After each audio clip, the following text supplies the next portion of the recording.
नमस्कार, मेरा नाम डॉक्टर सौरभ गुप्ता है। मैं मैक्स हॉस्पिटल शालीमार बाग में कैंसर सर्जन हूं और मेरा area of interest head and neck यानी मुंह और गले के कैंसर्स है। तो आज हम मुंह और गले के कैंसर्स की बात करेंगे। इनको कॉमनली हम माउथ कैंसर भी कहते हैं। So mouth cancer is a major health concern in India. पुरुषों की बात करें तो ये सबसे कॉमन कैंसर है और महिलाओं में स्तन और सर्विक्स कैंसर के बाद तीसरे नंबर पे मुंह और गले के कैंसर्स पाए जाते हैं। इनका मुख्य कारण तंबाकू का सेवन है। तंबाकू का सेवन किसी भी फॉर्म में किया जाए, चाहे स्मोकिंग, बीड़ी, सिगरेट, हुक्का, ई सिगरेट्स या चबाने के फॉर्म में हम गुटखा, जर्दा, सुपारी, पान, किसी भी तरह से अगर तंबाकू का सेवन किया जाता है तो ये पाया गया है 90% कैंसर में, मुंह और गले के कैंसर्स में तंबाकू एक कारण है और 30% कैंसर डेथ्स तंबाकू के कारण होती है। तो आप सोचिए, अगर तंबाकू का इस्तेमाल कम कर दिया जाए तो मुंह और गले के कैंसर्स को हम काफ़ी हद तक रोक सकते हैं। दूसरा मुख्य कारण है अल्कोहल। अल्कोहल लेने वालों में 6 से 7 गुना ज़्यादा रिस्क होता है बशर्ते जो अल्कोहल नहीं लेते। और प्रॉब्लम है, अगर तंबाकू और अल्कोहल दोनों कोई व्यक्ति लेता है तो ये 1 और 1 11 का काम करता है और लगभग 35 से 40 गुना रिस्क मुंह और गले के कैंसर्स का बढ़ जाता है। इसके अलावा मुंह और गले के कैंसर्स के मुख्य कारण हैं किसी भी तरह का क्रोनिक इरिटेशन, यानी कि लंबे समय से कोई दांत अगर किसी जगह पर चुभ रहा है और घाव बन रहा है तो समय के साथ वो घाव नासूर कैंसर में तब्दील हो सकता है। या फिर आप बहुत ज़्यादा लंबे समय से मिर्च मसाला, गर्म खाना खा रहे हैं, या इवन सुपारी के सेवन से भी, सुपारी से होने वाले चोट से कैंसर में बदलाव आ सकता है मुंह में। कुछ प्री मैलिग्नेंट कंडीशंस हैं जिनमें समय के साथ कैंसर में तब्दील होने के चांसेस रहते हैं। किताबें कहती हैं 3 से 5% चांस है लगभग 10 से 15 सालों बाद, बट उनमें भी कैंसर बन सकता है। तो तंबाकू की बात करें तो विश्व में तंबाकू का सेवन लगभग 609 मिलियन यूज़र्स करते हैं और जिसमें से 40% यानी 241 मिलियन यूज़र्स हमारे भारत में हैं।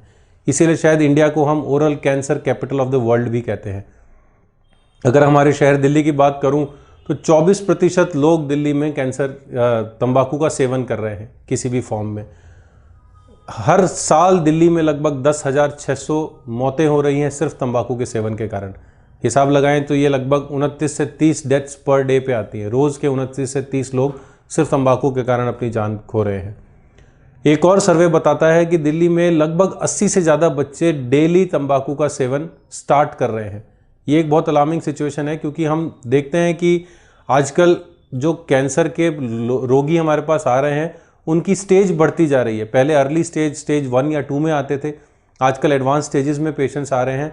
और सबसे ज़्यादा प्रॉब्लम वाली बात है कि मरीजों की उम्र घटती जा रही है। 25 साल, 18 साल, 30 साल उम्र आजकल कोई बार नहीं रह गई है, किसी भी उम्र पे ओरल कैंसर्स पाया जा रहा है। और यही कारण है कि हम लोग तंबाकू के अगेंस्ट काफ़ी कैंपेनिंग करते हैं कि तंबाकू का इस्तेमाल कम किया जाए। अभी मैंने बात की कि 80 से ज़्यादा बच्चे तंबाकू का सेवन स्टार्ट कर रहे हैं। तो क्या कारण है कि ज़्यादातर बच्चे अपने टीन्स में यानी 18 से 20 साल की उम्र के आसपास तंबाकू का सेवन स्टार्ट करते हैं? तो इसके मुख्य कारण क्या हैं? मैं समझता हूँ सबसे पहला कारण है पीयर प्रेशर। स्कूल में अपने दोस्तों को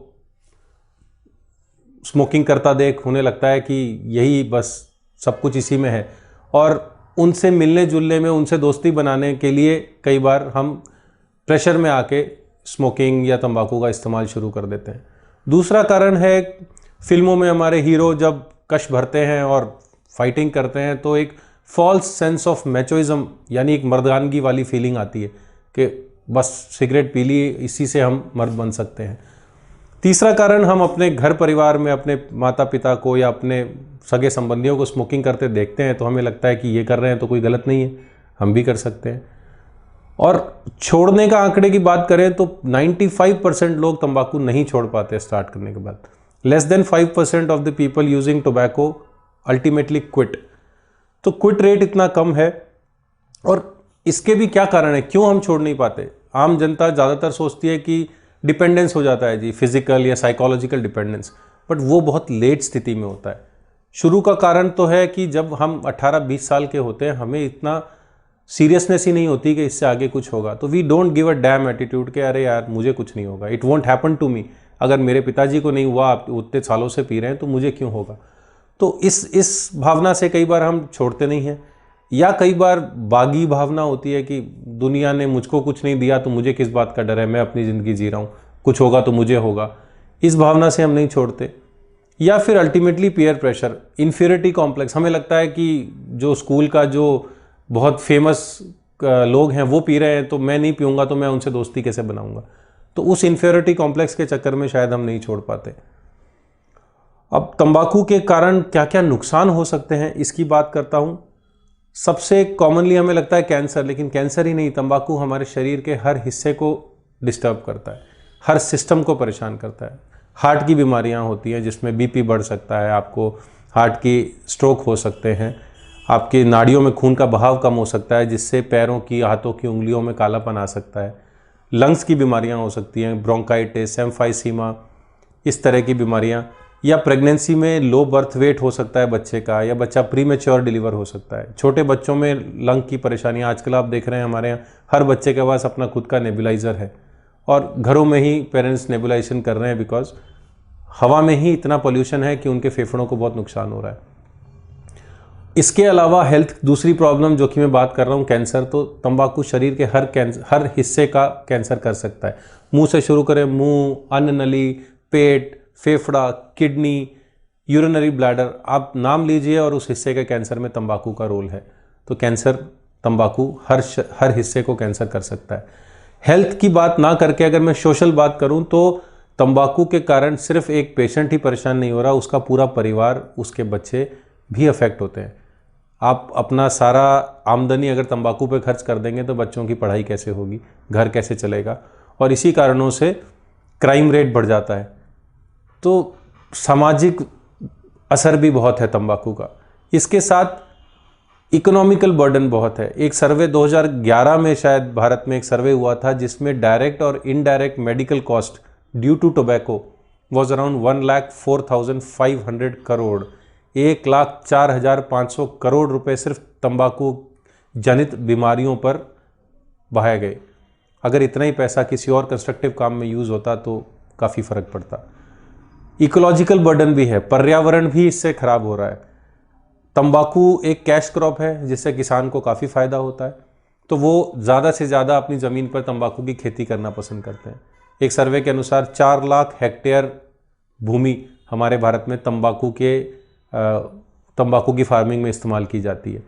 न सिर्फ भूमि खराब हो रही है, डिफॉरेस्टेशन हो रहा है, बल्कि तंबाकू बनाने का एक प्रोसेस है जिसको बोलते हैं क्योरिंग, जिसमें तंबाकू को थोड़ा सेका जाता है तो उसके लिए लकड़ी जलानी पड़ती है। तो अंदाजन 300 सिगरेट बनाने में एक पेड़ काटना पड़ता है।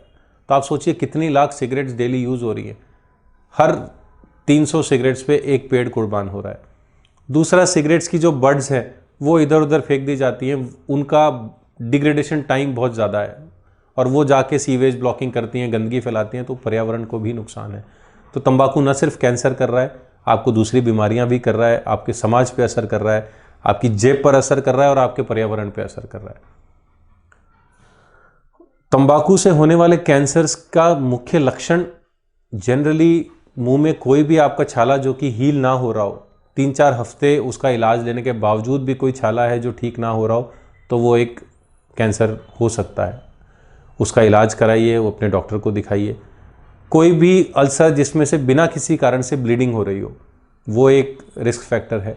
दांतों का बिना किसी कारणों के हिलने लगना, मसूड़ों में सूजन आना, आपकी आवाज़ में कोई बदलाव आना, खाने पीने में कोई तकलीफ होना, गटकने में मुश्किल आना, या फिर गले में किसी तरह की गांठें आ जाना भी मुंह के कैंसर्स का शुरुआती लक्षण हो सकता है। अच्छी बात यह है कि मुंह और गले के कैंसर्स स्टेज 4 यानी चौथी स्टेज में भी क्योरेबल होते हैं। तो चौथी स्टेज में भी अगर उनका सही इलाज किया जाए तो हम उनको क्योर कर सकते हैं। टू कंक्लूड, अगर हम तंबाकू और तंबाकू से बने अदर उत्पादों का सेवन कम कर दें तो हम मुंह और गले के कैंसर्स को बहुत हद तक रोक सकते हैं और हमारी आने वाली पीढ़ी को एक अच्छा जीवन दे सकते हैं। धन्यवाद।